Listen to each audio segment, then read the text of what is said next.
Well, speaking of talent and people, right? What do you think might be some new roles let's talk about supply chain, right? In supply chain and manufacturing, what might be some new roles for humans in this kind of AI world? So I think the first misconception that I want people to understand is AI is not going to replace humanity.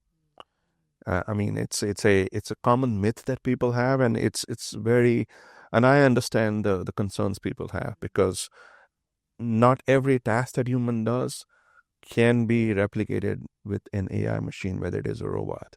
So what I just want to get this off of the floor, because in the end, uh, I think companies that are enabling their people to leverage tools like AI are going to be winning in future, versus companies that are not leveraging AI or not allowing their people to leverage AI.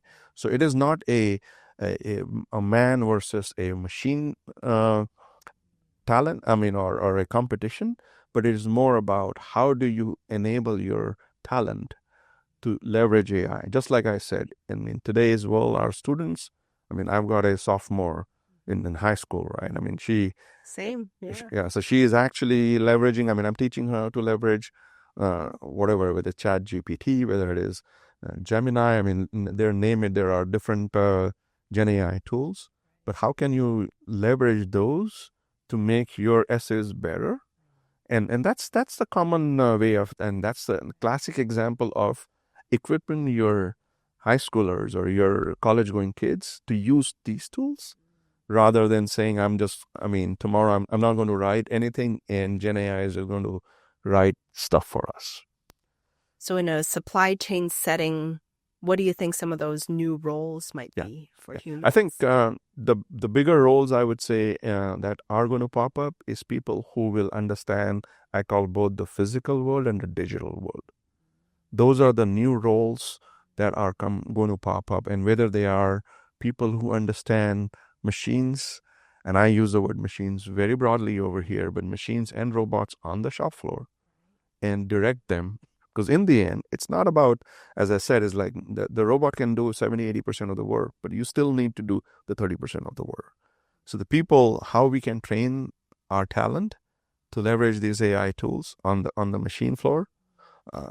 Take the planning organization I mentioned to you in demand forecasting, right? Demand forecasting can we can improve with AI by, say, 8 percentage points or 10 percentage points. There's still an element of, I call, a human intelligence that is needed, that I don't think can be replaced by AI, which is where the planning organization, we can train them on how to use these new tools, new AI tools, to leverage these forecasts. Now, sometimes it can happen that the new tools may be wrong, and that's where a human comes in place, where they can correct those things. So those are the few areas I'm seeing where we can train our next generation supply chain organizations to I call, adopt the Gen AI tools or the AI tools in general, then compete with them, and or totally rely on them, because I'm not sure we are there yet. As I said, it's like it's going to take some years before we perfect that AI capability.